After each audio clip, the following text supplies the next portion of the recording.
تالا توڑتے وہ ہیں جن کی کردار اچھے نہ ہوں.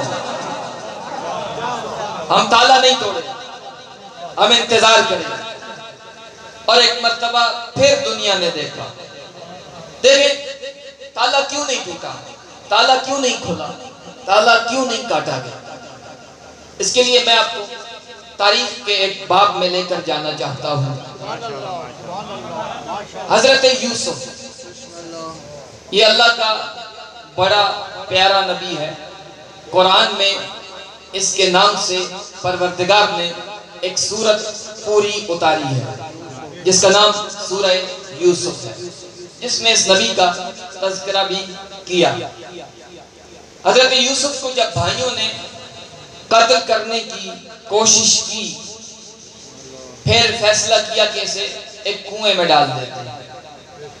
چھپ کر دیکھنے لگے، ایک قافلہ گزرا، انہوں نے پانی نکالنے کے لیے ڈول کنویں میں ڈالا. واپس جب ڈول آیا تو اس ڈول کے اوپر ایک بچہ بیٹھا ہوا تھا. اب اس نے کہا کہ یہ میرا ہے، مگر وہ بھائی جو یوسف کو کنویں میں ڈال کر چلے گئے تھے وہ واپس آن پہنچے، کہنے لگے یہ ہمارا ہے. تکرار ہوا، بحث ہوئی. انہوں نے اپنے بھائی کو 70 یا 80 کھوٹے سکوں کے عوض میں بیچ دیا. بکا یا نہیں یوسف؟ یوسف بک گئے، مصر کے بازار میں آ گئے. مصر کے بازار میں یوسف زر و جواہر میں تل گئے. جب تلے تو عزیز مصر کے دربار میں آ پہنچے. عزیز مصر کے دربار میں زندگی گزارنے لگے. ایک وقت ایسا آیا کہ جب نبی کی عزت اور عصمت خطرے میں تھی. بات سمجھ میں آ رہی ہے؟ تالے والی بات کو یاد رکھنا ہے کہ تالا نہیں کھلا. یہاں اس مقام پر نبی کی عزت اور عصمت خطرے میں ہے. اب یہ توحید کا اپنا معیار ہے، توحید کا اپنا مزاج ہے کہ جب کسی معصوم کی عزت اور عصمت کو بچانا ہو تو 7 تالے بھی بغیر چابی کے کھول دیتا ہے، اور جب کسی معصوم کی عزت اور عصمت منوانی ہو ایک تالا بھی چابی سے نہیں کھلنے دیتا.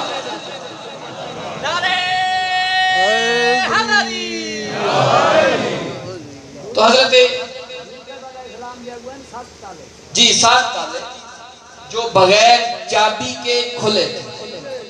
یہ توحید کا اپنا معیار ہے، اس کا اپنا مزاج ہے. انتظار ہونے لگا، ساری دنیا انتظار میں ہے کہ ایک مرتبہ پھر دیوار کعبہ اسی مقام سے پھول کی طرح کھلنے لگی.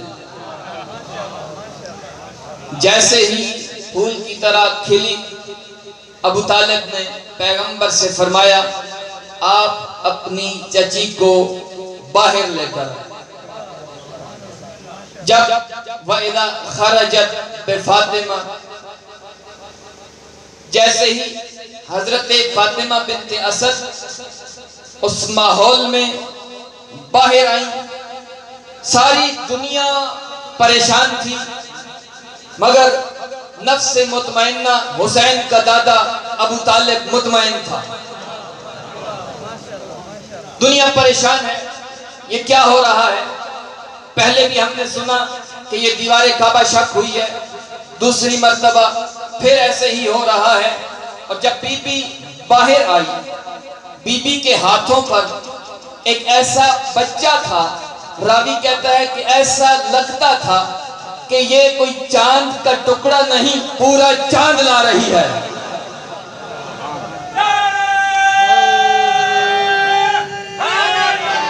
یا علی. جب آئی بی بی واستقبل سیدنا ابو طالب سیدتنا فاطمہ بنت اسد، ابو طالب نے اپنے حرم کا استقبال کیا. بی بی نے یہ بچہ لا کر ابو طالب کے ہاتھوں پر رکھا، بڑے اطمینان کے ساتھ بغیر کسی تردد کے، بغیر کسی ہچکچاہٹ کے، بغیر کسی پریشانی کے، بغیر کسی مشکل کے اس مشکل کشا کو اپنے باپ کے ہاتھوں پر رکھا۔ یہ بات آپ نے سنی کہ بڑے افتخار کے ساتھ، بڑے اطمینان کے ساتھ بی بی نے یہ بچہ ابو طالب کے ہاتھوں پر دیا۔ یہ امتیاز اور یہ افتخار بھی علی کے پاس ہے کہ علی کی ماں نے اس دور میں بڑے اطمینان کے ساتھ علی کو ابو طالب کے ہاتھوں میں دیا، ورنہ عرب کی اکثر عورتیں نجس ماحول میں اپنے بچے کا نام اور اس کے باپ کا نام الیکشن کے بعد پتہ کیا کرتی تھی۔ جب جرگہ مقرر ہوتا تھا، بڑے بڑے لوگوں کے نام جرگوں کے بعد کسی کے ساتھ نتھی ہوئے ہیں، اس کی شکل فلاں سے ملتی ہے، یہ اس کا بیٹا ہوگا۔ جب کوئی پیدا ہوتا تھا تو بڑے بڑے لوگ دعوے دار ہوتے تھے، سب کہتے تھے یہ ہمارا بیٹا۔ وَأَذَّنَ أَبُو طالب آذَانًا جَامِعًا فِي النَّاسِ هَلُمُّوا إِلَى وَلِيمَةِ عَلِيِّ بْنِ أَبِي طالب وَنَحَرَ 300 من الإبل وألف رأس من الغنم۔ روایت کہتی ہے ایک مرتبہ ابو طالب نے اس جمع غفیر میں اعلان کیا، لوگوں جس نے بھی علی ابن ابی طالب کا ولیمہ تناول کرنا ہے وہ آئے، میرے بیٹے کو سلام کرے اور کعبہ کے گرد 7 چکر لگائے۔ فَإِنَّ اللَّهَ شَرَّفَهُ، کیونکہ اللہ نے یہ شرف میرے بیٹے کو عطا کیا ہے جو نہ اس سے پہلے کسی کو ملا، نہ اس کے بعد کسی کو ملے گا، نہ کسی عام بندے کو ملا، نہ کسی نبی کو مل سکے گا۔ علی کعبے میں آ گئے اور ادھر ابو طالب نے اعلان کیا 300 اونٹ نہر کروائے، 1000 گوسفند ذبح کروائے۔ یہ وہ کام کر رہا ہے جسے دنیا غریب لکھتی ہے۔ آپ جانتے ہوں گے اونٹ اگر کسی نے رکھا ہوا ہے یا جا کر کسی سے اس کی قیمت معلوم کرنا آج کے دور میں ایک مہنگی گاڑی کی قیمت کے برابر ہے۔ اور 300 اونٹ کس نے ذبح اور نہر کیے؟ ابو طالب نے۔ اور لوگ کیا کہتے ہیں؟ ابو طالب غریب تھے، ابو طالب کے عیال زیادہ تھے، بچے زیادہ تھے، خاندان والوں میں تقسیم کیے تھے۔ علی رسول کے حصے میں آ گیا تو کیا ہو گیا؟ اس لیے آیا تھا علی کیونکہ ابو طالب کے پاس علی کو پالنے کے لیے کچھ تھا ہی نہیں۔ خدا کی قسم جھوٹ بولتا ہے تاریخ کا غیرت سے ناآشنا اور ضمیر فروش مورخ۔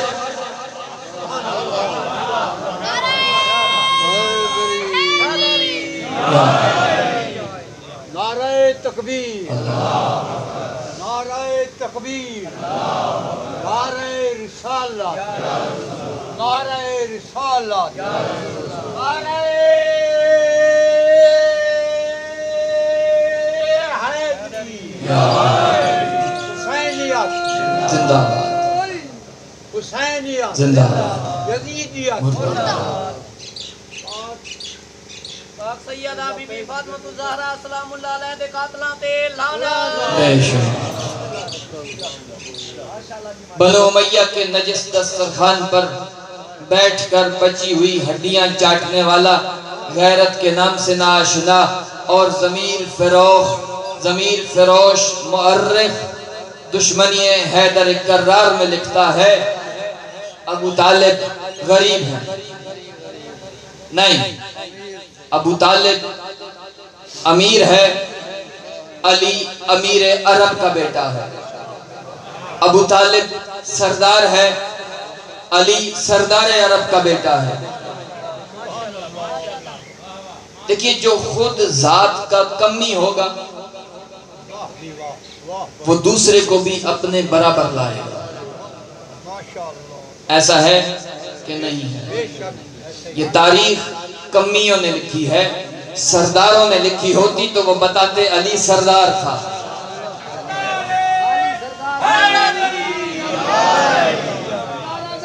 سردار خالی سردار نہیں، سرداروں کا بھی سردار. والد صاحب جو بتایا تھا آج تک موجود ہے. 7 دفعہ اگر حاجی طواف نہ کرے اس کا حد نہیں ہے. اب یہ ہے کہ یا آپ پڑھیں یا میں پڑھوں گا. میں آپ کی بات کی تصدیق کرتا ہوں، تائید کرتا ہوں، بالکل ایسے ہے. لیکن اب یہ ہے کہ پڑھتے ہوئے ساری باتوں کے اوپر روشنی ہمارے پاس کی بات بھی نہیں ہے. جتنا ہمارے ذہن میں ہے کچھ باتیں نکل بھی جاتی ہیں. تو آپ اسی کو بڑے خندہ پیشانی کے ساتھ سماعت فرمائیں گے. علی امیر ہے، امیر عرب کا بیٹا ہے، اور اللہ نے علی کو ہر کمال اور ہر لذت سے نوازا ہے. دیکھیں کمال کیا ہے؟ کمال یہ ہے کہ بندہ شجاع ہو. کمال یہ ہے کہ بندہ باوفا ہو. کمال یہ ہے کہ جو کسی کے پاس نہ ہو وہ اس ایک کے پاس ہو. اللہ نے علی کو ہر نعمت سے، ہر لذت سے، ہر کمال سے نوازا ہے. دیکھیے اقتدار کمال ہے، علی کے پاس ہے. ذوالفقار کمال ہے، علی کے پاس ہے. اچھی زوجہ کمال ہے، علی کے پاس ہے. اچھی اولاد کمال ہے، علی کے پاس ہے. جوانان جنت کے سردار بیٹے علی کے پاس. خاتون جنت جیسی زوجہ علی کے پاس. کائنات کا رسول علی کے پاس. شجاعت علی کے پاس. سخاوت علی کے پاس. دیکھیے علی کے فضائل پڑھنا ثواب ہے، سننا بھی ثواب ہے. مگر میں چونکہ علی کا بیٹا ہوں، سخی ہوں، اسی لیے یہ چاہتا ہوں آپ سن کر بھی ثواب لیں، آپ ساتھ ساتھ پڑھ کر بھی ثواب لیں. اچھی زوجہ، اب سارے مجمع کی جب تک آواز نہیں آئے گی میں آگے نہیں پڑھوں گا. اچھی زوجہ علی کے پاس. اچھے بیٹے علی کے پاس. طاقت، شجاعت، اقتدار، ذوالفقار، کائنات کا رسول، حکومت، سخاوت، شجاعت، زور بازو، سب کچھ علی کے پاس. اور علی نہ ذات کا فقیر ہے نہ خاندان کا غریب ہے. اس کی دلیل بھی آپ کو دیتا چلوں.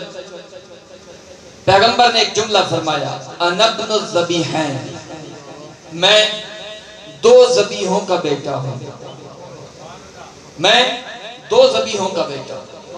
ایک حضرت اسماعیل کی نسل سے ہے تو اسماعیل ذبیح اللہ ہے، یہ بات تو سمجھ میں آ رہی ہے. دوسرا ذبیح کون ہے کہ جس کی پیغمبر اولاد ہے، تو وہ حضرت عبداللہ ہے کہ جب حضرت عبد المطلب نے پیغمبر کے دادا نے یہ منت مانی کہ میں یہ کام میرا پورا ہو جائے اپنا ایک بیٹا قربان کروں، اور وہ نام نکلا حضرت عبداللہ کا کہ منت پوری ہو گئی، اب عبداللہ کو قربان کرنا ہوگا. یہ طے ہو گیا عبداللہ قربان ہوگا. مگر وہ آیا جسے دنیا کافر کہتی ہے، کیا کہہ رہا تھا؟ میرا بھائی عبداللہ قربان نہیں ہوگا. عبد المطلب نے کہا ہماری منت تھی وہ پوری ہو چکی اور اسے قربان تو ہونا ہے. فرمایا نہیں. کہا پھر اس کا حل؟ کہا آپ کفارہ دیں گے. کہا کفارہ کون دے گا؟ علی کے باپ نے کہا کفارہ ہم دیں گے. اب یہ بھی سن لیجئے کہ کفارہ کتنا تھا. کفارہ اس طرح تھا کہ قرعہ ڈالا گیا. ایک مرتبہ لکھا گیا ایک پرچی کے اوپر، یا جو طریقہ کار تھا کہ ایک اونٹ یا بچہ، ایک اونٹ دیں گے اور بچہ بچائیں گے یا نہیں؟ تو نام نکلا عبداللہ کا، عبداللہ قربان ہوگا۔ اس کا حل یہ ہے کہ دوسری طرف سے کفارے کی مقدار کو بڑھایا جائے۔ اگر آپ نے اپنا بچہ بچانا ہے تو کفارے کی مقدار کو بڑھا دیجیے۔ اب 2 اونٹ یا بچہ، نام نکلا عبداللہ کا۔ 5 اونٹ یا بچہ، نام نکلا عبداللہ کا۔ عبداللہ قربان ہوگا، بچانا ہے تو کفارہ بڑھائیے۔ 10 اونٹ، 20 اونٹ، 50 اونٹ یا بچہ، نکلا نام عبداللہ کا۔ 100 اونٹ یا بچہ، اب نکلا نام کہ 100 اونٹ۔ 100 اونٹ دے کر عبداللہ کو بچایا گیا۔ دیے کس نے؟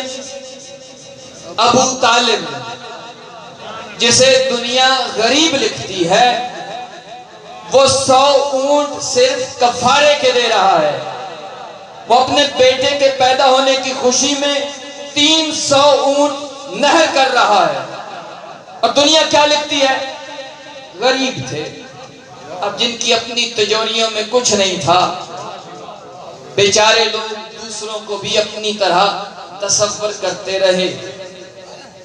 تو میں 2 ذبیحوں کا بیٹا ہوں، ایک ابراہیم اسماعیل ذبیح اللہ، دوسرا حضرت عبداللہ۔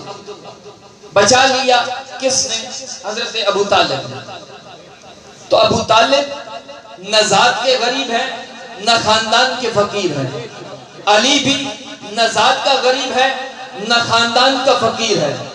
اللہ نے ہر دولت سے، ہر نعمت سے علی کو نوازا ہے۔ اچھی زوجہ کس کے پاس؟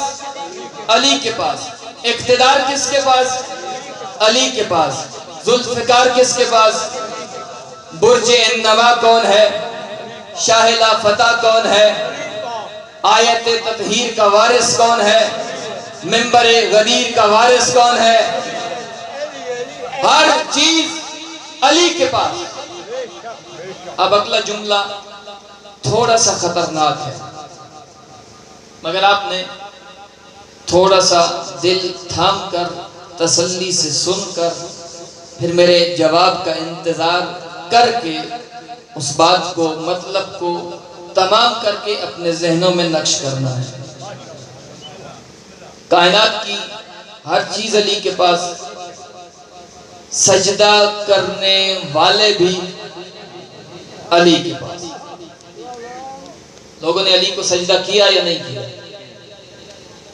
آپ پریشان ہو گئے ہیں، آپ کا حق بنتا ہے، مگر ہم مشکل کشا کے ماننے والے ہیں اور اس مشکل سے نکل کر یہاں سے اٹھے۔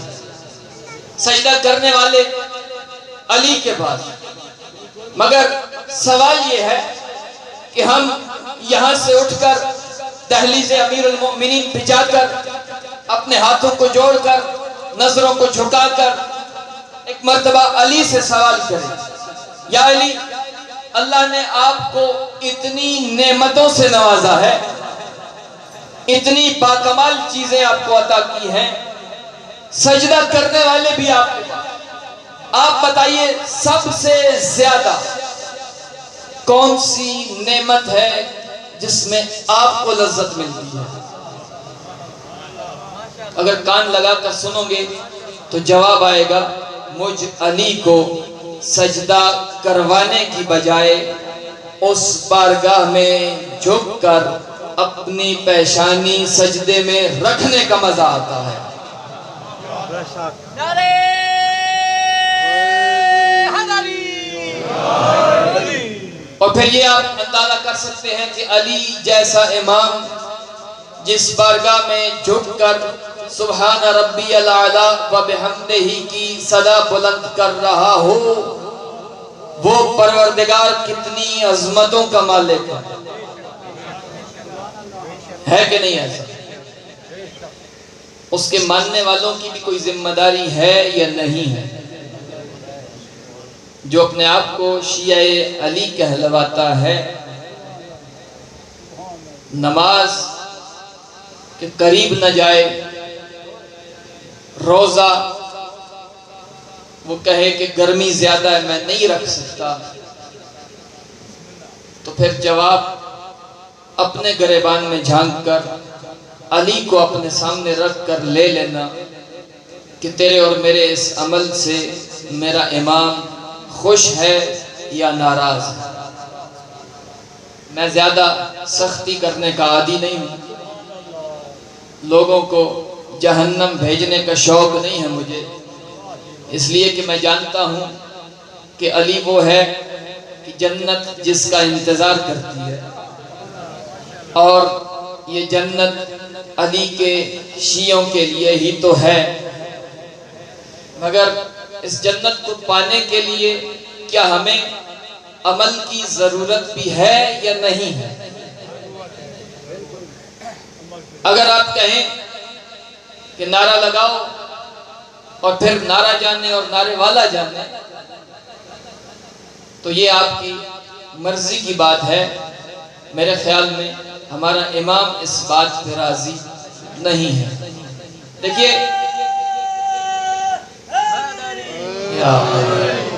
نعرہ لگانے کا ثواب ہے، نعرہ لگانے کا بہت زیادہ ثواب ہے، اس لیے کہ علی کا نام نہ ہر زبان پہ آ سکتا ہے، نہ ہر دل میں سما سکتا ہے۔ نعرے کی اپنی اہمیت ہے، مگر سوال یہاں ہے کہ کیا آپ کو نعرہ لگانا باقی ساری چیزوں سے بری ذمہ کروا دے گا یا نہیں کروا دے گا؟ جب آپ نے علی کی ولایت کا دم بھر لیا، پھر یاد رکھیے نماز آپ ہی کے لیے ہے، نماز آپ ہی کے اوپر واجب ہے، روزے کا تقاضا علی کے شیعہ ہی سے کیا گیا ہے۔ بات سمجھ میں آ رہی ہے؟ آپ ناراض ہوں یا خوش ہوں، جو بات صحیح سمجھتا ہوں اسے حق سمجھ کر منبر سے بیان کرنا یہ ذمہ داری سمجھتا ہوں۔ ہر چیز علی کے پاس ہے، وہ علی خود کیا فرماتے ہیں؟ اگر مجھے دو چیزوں کا اختیار دیا جائے، ایک یہ کہ میں جنت میں بیٹھوں، دوسرا یہ کہ میں مسجد میں بیٹھوں، تو میں جنت میں بیٹھنے پر مسجد میں بیٹھنے کو ترجیح دوں گا۔ کیوں؟ اپنے امام کا جملہ سنو، فرمایا اس لیے کہ جنت میں بیٹھنے سے علی کا نفس خوش ہوگا، اور مسجد میں بیٹھنے سے علی کا رب خوش ہوگا۔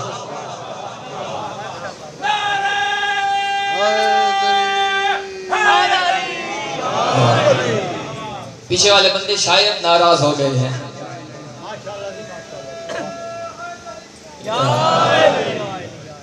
دیکھیے ایک جملہ فرمایا امیر المؤمنین نے، الہی ما عبدتک طمعا فی الجنت ولا خوفا من نارک بل وجدتک اہلا للعبادت فعبدتک۔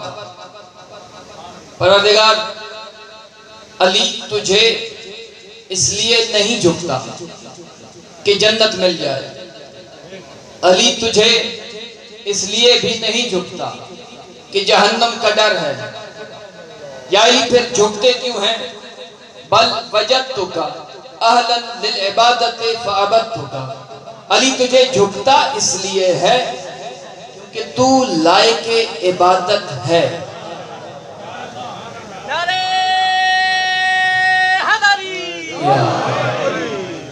علی تجھے جھکتا اس لیے ہے کیونکہ تو لائق عبادت ہے۔ دیکھیے معرفت کے درجات ہیں، ہم بھی عبادت کرتے ہیں، باقی دنیا بھی عبادت کر رہی ہے، ہم عبادت کس لیے کرتے ہیں؟ اس لیے کرتے ہیں کہ ہمیں جنت ملے، بات سیدھی سی ہے۔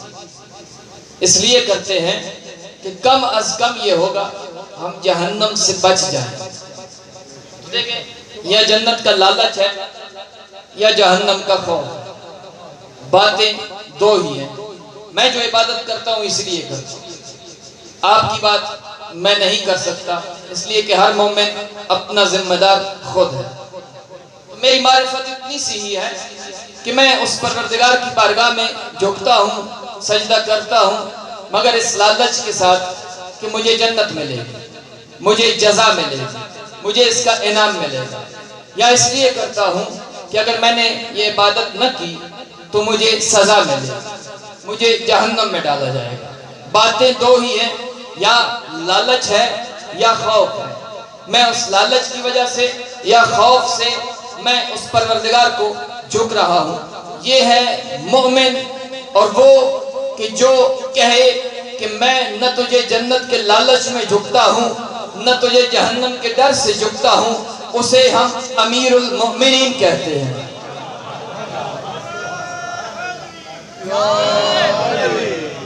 ہمارا امام وہ ہے کہ جسے ہم نے مانا اور وہ اعلان کر رہا ہے۔ اب اگلی بات میں کہوں گا اور نتیجہ دوں گا انشاءاللہ، تو ممکن ہے آپ میرا ساتھ دیں۔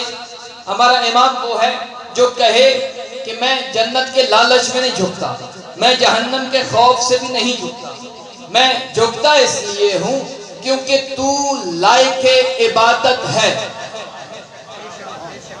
اس جملے کو ذہن میں رکھیے گا، تو لائق عبادت ہے۔ یہی قافیہ سمجھیں یا ردیف سمجھیں، نتیجہ اسی سے ملتا جلتا آئے گا۔ اب میں یہاں سے آپ مومنین سے اجازت لے کر، آپ کی طرف سے آپ کا وکیل بن کر، میں ایک جملہ امیر المؤمنین کی بارگاہ میں کہنا چاہتا ہوں، مگر اس سے پہلے آپ کی مرضی لینا چاہتا ہوں کہ کیا آپ راضی ہیں میں آپ کی وکالت کروں، میں امیر المؤمنین کی بارگاہ میں جا کر ایک جملہ کہوں؟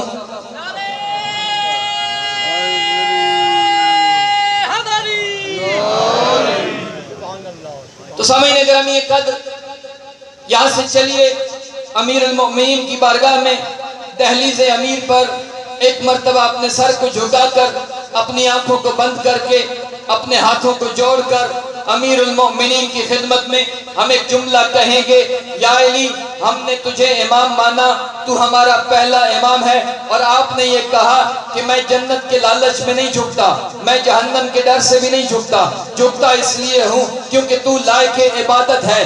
یا علی ہمیں بھی تیری ولایت کی قسم ہے، تیرے نبی کی نبوت کی قسم ہے، تیری زہرا کی عصمت کی قسم ہے، تیرے حسن کے حسن کی قسم ہے، تیرے حسین کی شہادت کی قسم ہے، تیرے سجاد کے سجدوں کی قسم ہے، تیرے باقر کے علم کی قسم ہے، تیرے جعفر کی صداقت کی قسم ہے، تیرے موسیٰ کاظم کی عفت کی قسم ہے، تیرے علی رضا کی مرضی کی قسم ہے، تیرے محمد تقی کے تقوی کی قسم ہے، تیرے علی نقی کے نقاوت کی قسم ہے، تیرے حسن عسکری کی ہیبت کی قسم، مولا تیرے مہدی دوراں کی غیبت کی قسم، ہم نے تجھے امام اس لیے نہیں مانا کہ ہمیں جنت ملے گی، اس لیے بھی نہیں مانا ہم جہنم سے بچیں گے، تجھے امام اس لیے مانا کیونکہ تو لائق امامت ہے۔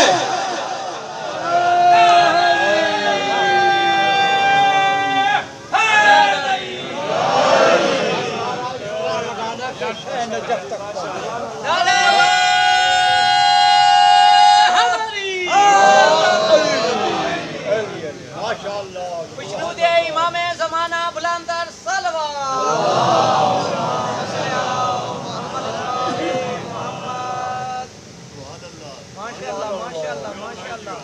کیونکہ تو لائق امامت ہے۔ سامعین گرامی قدر، یہ مددگار ملا محمد مصطفیٰ، جس کی ضرورت تھی دین خدا کو۔ اب بات میرے خیال میں کل یہاں سے آگے بڑھے گی، اور آج کی مجلس کی کافی سارے مطالب ایسے ہیں کہ جو دامن وقت میں گنجائش نہ ہونے کی وجہ سے میں بیان نہ کر سکا۔ کل کوشش کروں گا بغیر تمہید کے گفتگو کو یہیں سے شروع کیا جائے۔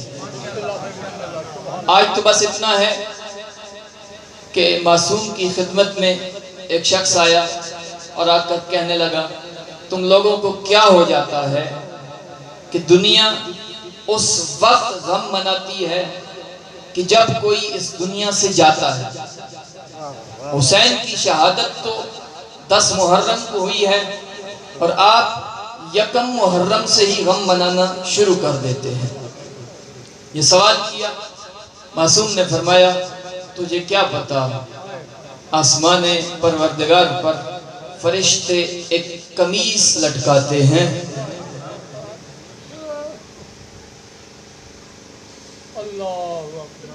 جو تیروں سے چھلنی ہوتی ہے،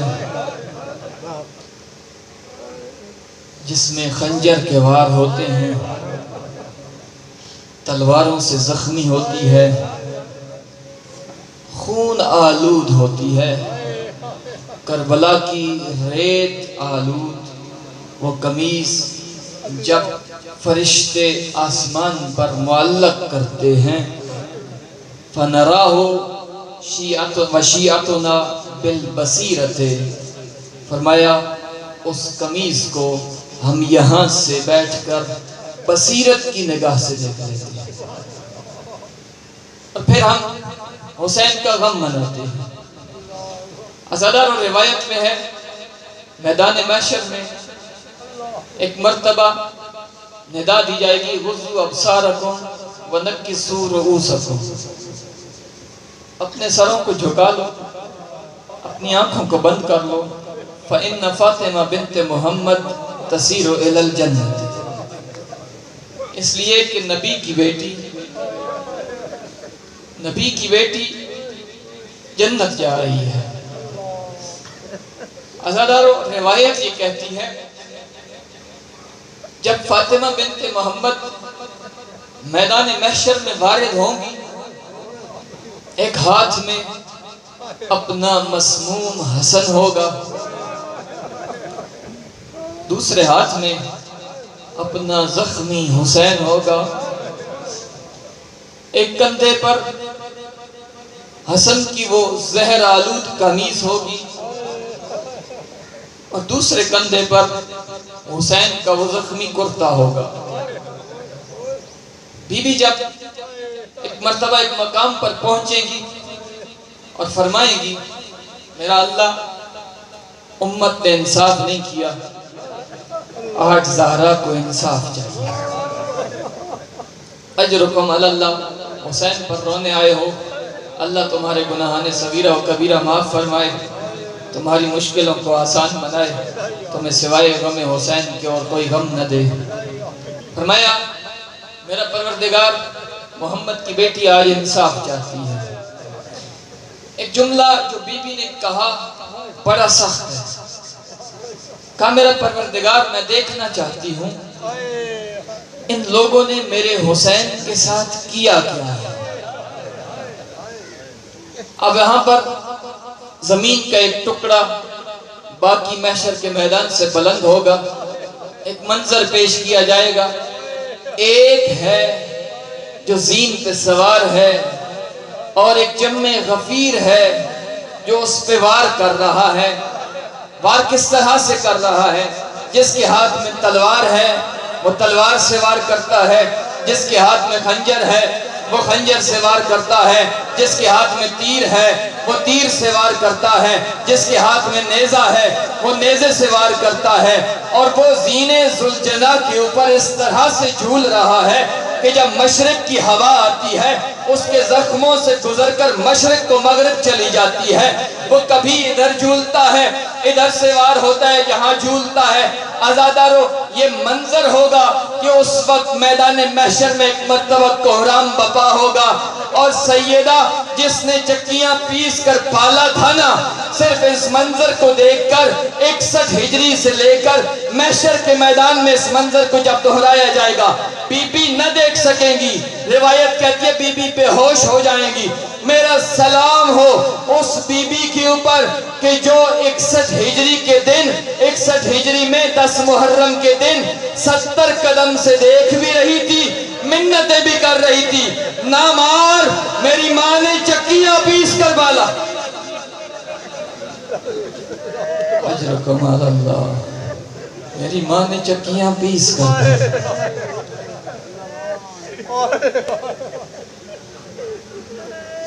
خدا کی قسم دنیا سمجھتی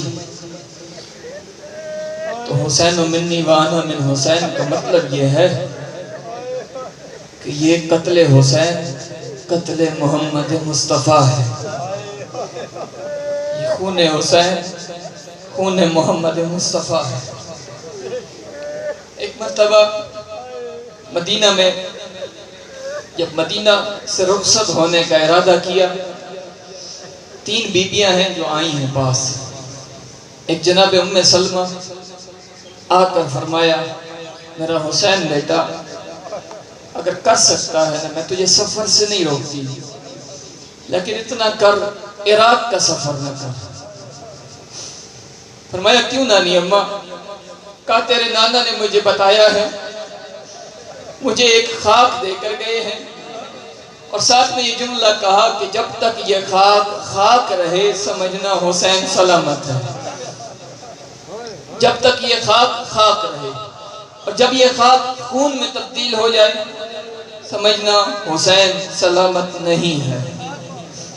فرمایا نانی اماں سفر تو میرا ہے عراق کا، اگر آپ چاہیں تو میں آپ کو وہ منظر نہ دکھا دوں.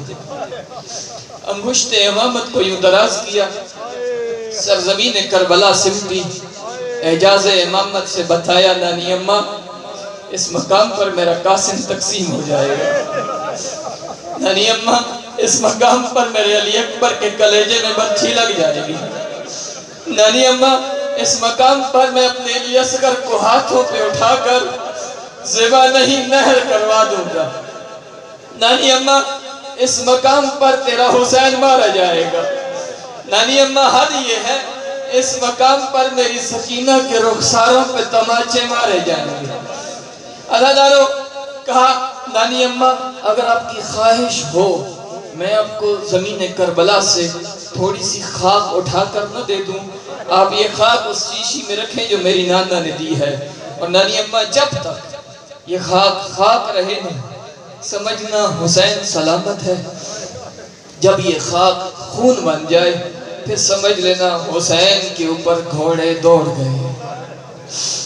عزادارو یہاں سے چلے اپنی پھپھی کے پاس آئے جناب ام ہانی. انہوں نے بھی منع کیا. فرمایا اس گھر سے جب جنازہ اٹھا میں نے قوم جنات کو ماتم کرتے ہوئے دیکھا.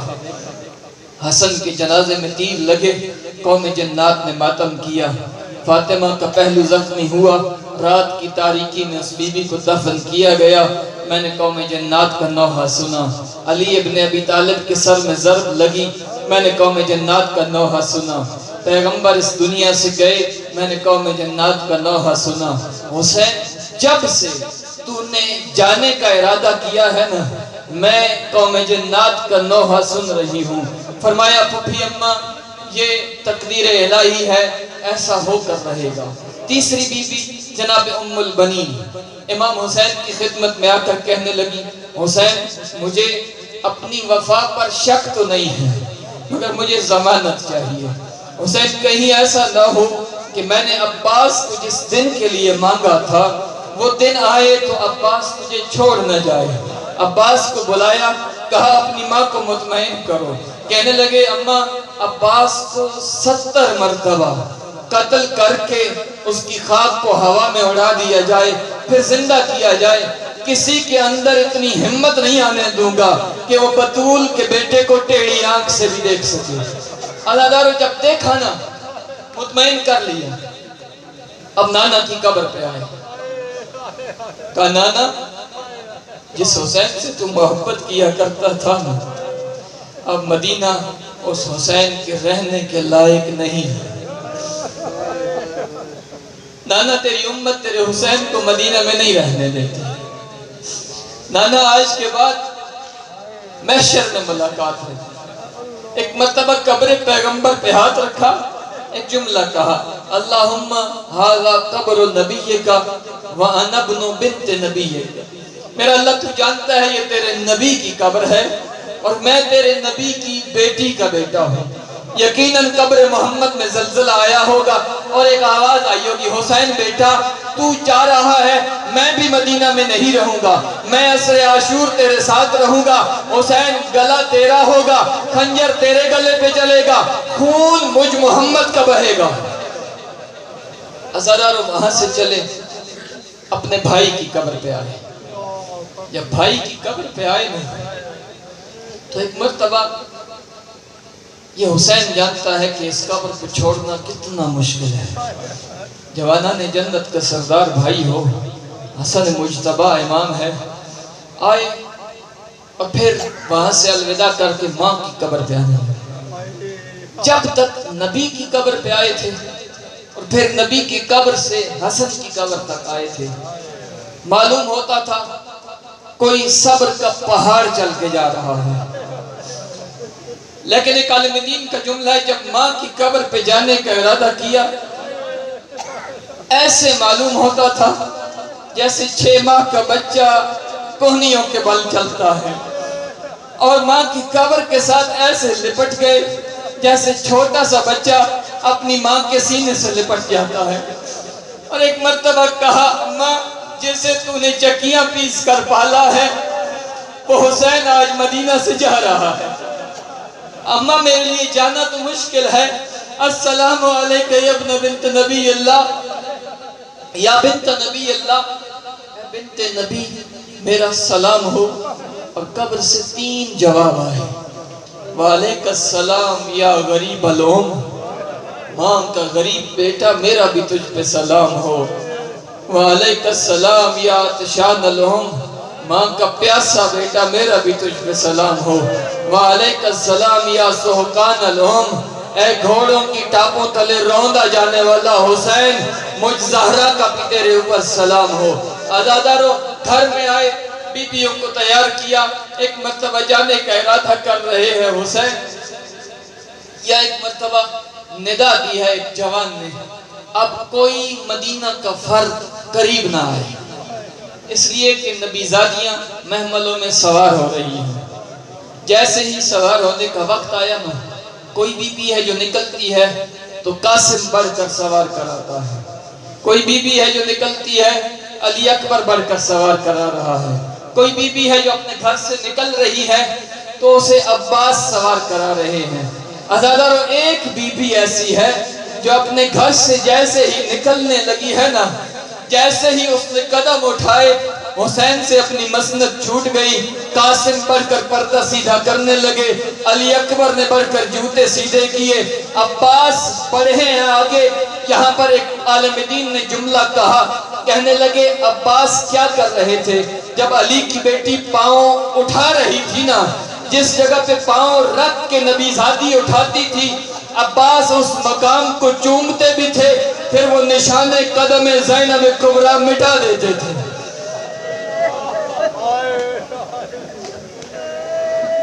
اجرکم علی اللہ.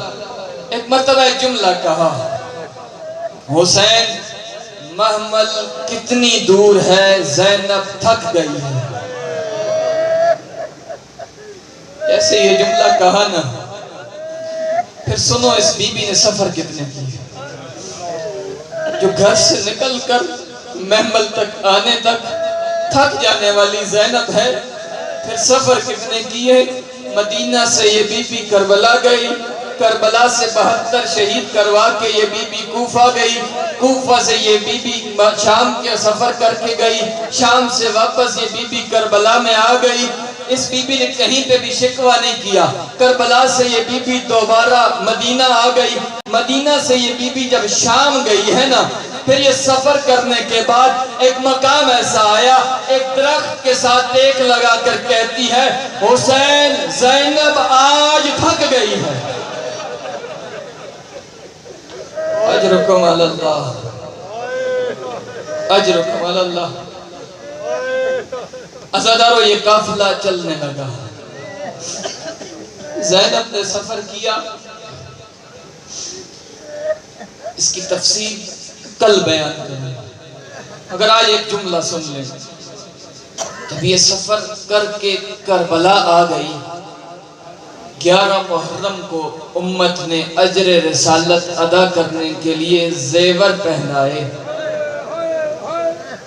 ایک مرتبہ اپنے آپ کو رسیوں میں بند کر کے، ہاتھوں میں رسن پہن کر، روایت کہتی ہے نظرت یمیناً و نظرت شمالا، کبھی دائیں دیکھا پھر بائیں دیکھا، میں کہوں گا بی بی کسے ڈھونڈ رہی ہے؟ عجب نہیں جواز آئے، آواز آئے، جس کے سہارے کربلا آئی تھی اسی کا انتظار کر رہی ہوں، جس نے مجھے مدینہ میں سوار کرایا تھا آج بھی اسی کا انتظار ہے۔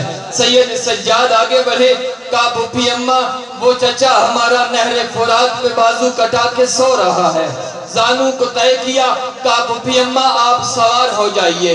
جب زینب عالیہ محمل پر نہیں، پشتے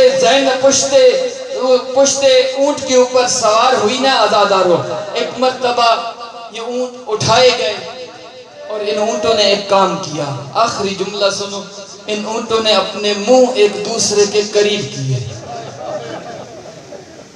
اور آپس میں کوئی بات کی۔ بی بی نے کہا سجاد بیٹا تو وقت کا امام ہے، تو ان جانوروں کی بولیاں سمجھتا ہے، مجھے اتنا بتا یہ اونٹ آپس میں کیا بات کر رہے ہیں؟ عزادارو جیسے ہی عالمہ غیر معلمہ بی بی نے سوال کیا نا، سید سجاد کی آنکھیں ساون کے بادلوں کی طرح برستی تو ہوں گی، کیا بی بی کو میں جواب کیا دوں؟ مگر بتایا پھوپھی اماں یہ جانور ہیں، یہ اپنے منہ ایک دوسرے کے قریب کر کے ایک دوسرے سے کہہ رہے ہیں آرام سے چلنا، یہ صحراؤں کا سفر ہے، تمہاری پشتوں کے اوپر محمل نہیں ہے، بے پلانے اونٹوں کے اوپر سوار ہے علی کی بیٹی، علی و بطول کی بیٹیوں کو یہ شہزادیاں ہیں، انہیں تکلیف نہ ہونے پائے۔